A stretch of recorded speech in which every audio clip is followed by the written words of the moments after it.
sommes le mercredi 7 novembre 2018. Bienvenue dans cette nouvelle édition du journal de 8 Mont-Blanc. Voici les titres que nous allons développer ce soir. Christian Dupessay quitte son poste de conseiller régional alors que le groupe socialiste et démocrate à la région tente d'alerter sur le bilan à mi-mandat du républicain Laurent Wauquiez. Le maire d'Annemasse souhaite se recentrer sur ses mandats locaux. Reportage à suivre. Le QG des lycéens annéciens pourrait bien fermer ses portes. Le café La Récré, à quelques pas du lycée Berthollet, doit être rénové. Coût des travaux 45 000 €. Pour les financer, les propriétaires ont lancé un financement participatif. Christian Dupessay a annoncé ce mercredi sa démission du conseil régional. Le maire d'Annemasse a fait part de sa décision ce mercredi après-midi. À 1 an et demi des élections municipales, l'élu souhaite se recentrer sur ses mandats locaux. Christian Dupessay avait été élu au conseil régional en mars 2010. L'annonce de sa démission intervient alors que le groupe socialiste et démocrate est en tournée pour présenter le bilan à mi-mandat du conseil régional. Il tente d'alerter l'opinion en évoquant le vrai bilan, selon eux, du président Laurent Wauquiez. Les précisions d'Emmanuel Jaude. Moins d'un mois après la parution d'un fascicule de 36 pages et intitulé « Alerte, la région coule », le groupe socialiste et démocrate de l'Assemblée régionale persiste et signe. En effet, ce mercredi, Jean-François Debat, leader de cette opposition, a tenu à se rendre à Annemasse dans le cadre de sa tournée régionale pour réaffirmer ses critiques à l'encontre du bilan de Laurent Wauquiez. Il y a 12 départements plus la métropole de Lyon dans notre grande région et je me rends avec mes collègues dans les départements pour présenter le bilan de mi-mandat de Laurent Wauquiez.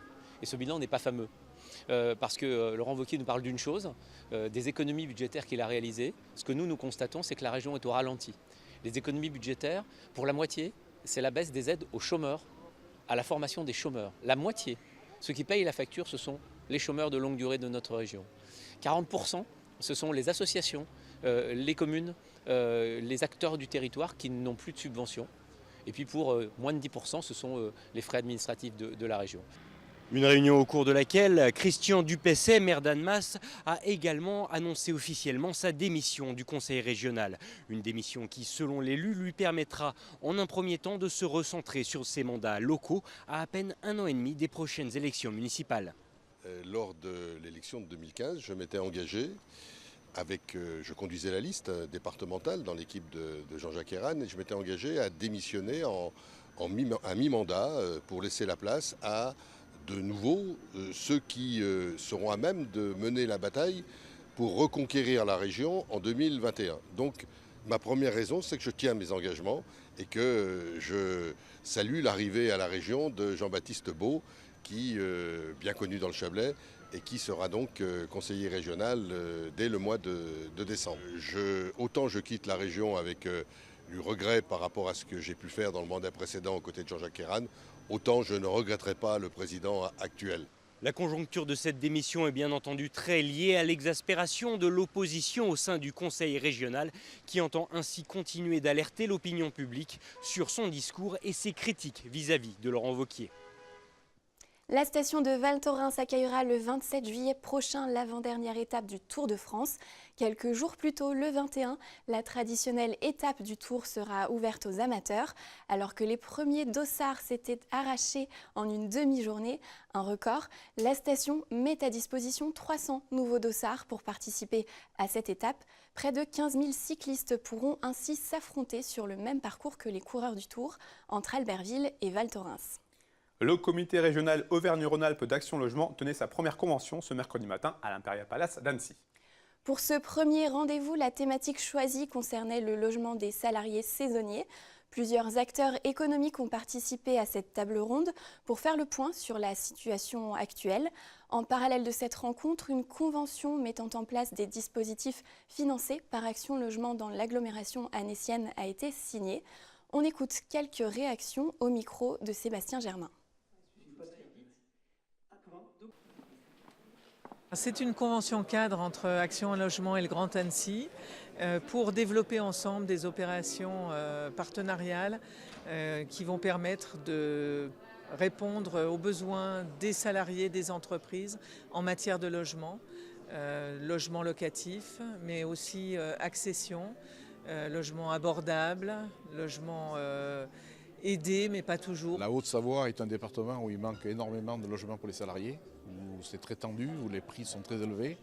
Et donc, bien entendu, notre action, elle consiste aussi à faire en sorte qu'on puisse créer des logements qui soient abordables à tout le monde, y compris aux salariés des entreprises, qui aujourd'hui ont déjà du mal à trouver des salariés formés pour leur activité.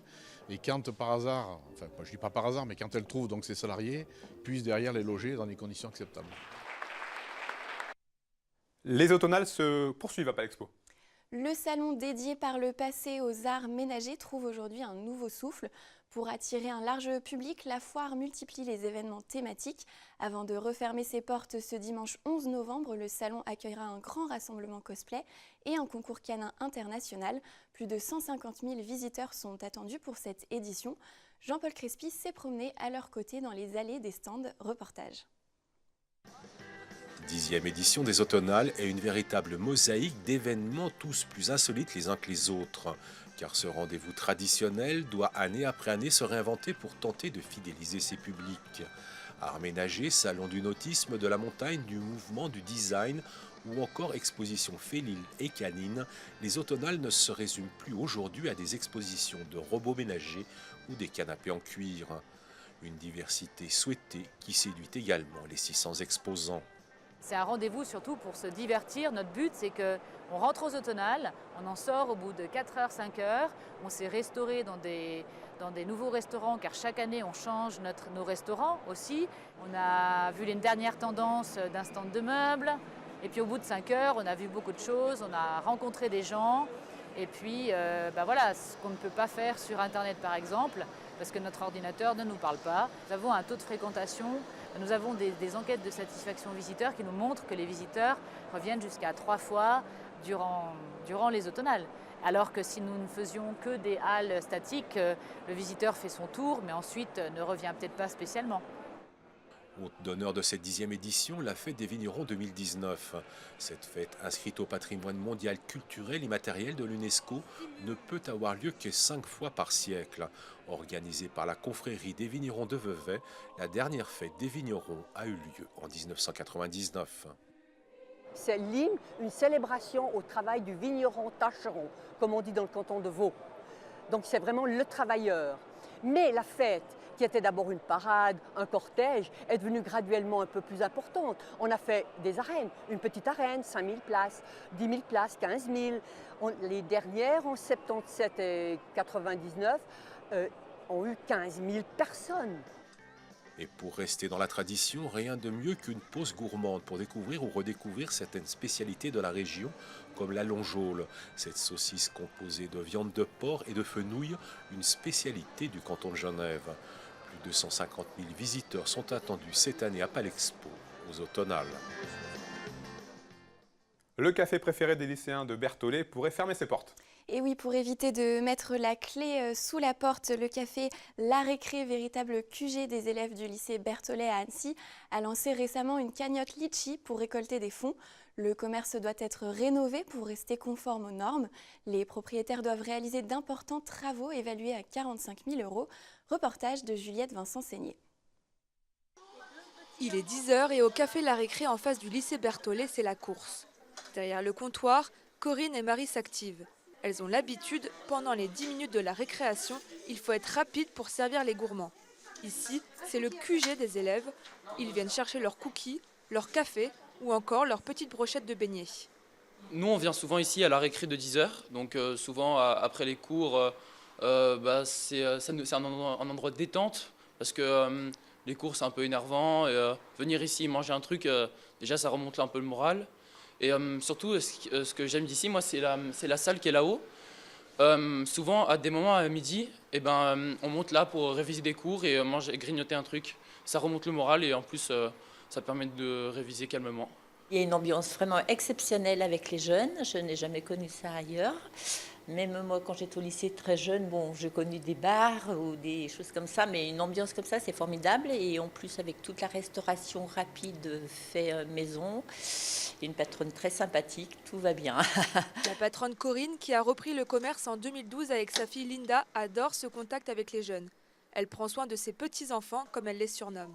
J'ai toujours été dans le commerce, j'ai été boulangère et tout, j'ai toujours eu contact à la clientèle. Et là, les jeunes, c'est super de travailler avec des jeunes, toujours dans la bonne ambiance, la bonne humeur, c'est vraiment super. Mais le commerce construit en 1995 commence à se faire vieux. Les circuits électriques sont vétustes, certaines normes ne sont pas respectées. Il faut donc tout refaire. Le café doit notamment installer des toilettes handicapées. Les coûts sont estimés à 45 000 €.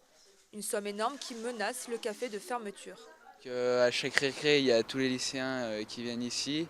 Et puis si ça ferme, on n'aura plus rien. Du coup, c'est important de le conserver. C'est emblématique pour le lycée de Berthollet, quoi. Alors pour sauver la récré, les amis de Linda, la copropriétaire, ont lancé une cagnotte litchi. L'objectif, récolter une partie des fonds avant l'été prochain, date des débuts de travaux. C'est une démarche intéressante parce que du coup ça peut permettre aux gens de participer, donc ils sont un peu acteurs de la chose. Moi j'ai pas participé mais j'y pense, mais une amie à moi a participé. Pour le moment, près de 1 400 € ont déjà été récoltés, une somme qui redonne le sourire et de l'espoir à Corinne. La propriétaire espère atteindre 4 000 € avant le début de l'année prochaine. C'est la fin de cette édition, merci de votre fidélité, merci à toute l'équipe. Seb, je te laisse conclure, passez une très belle soirée et à demain.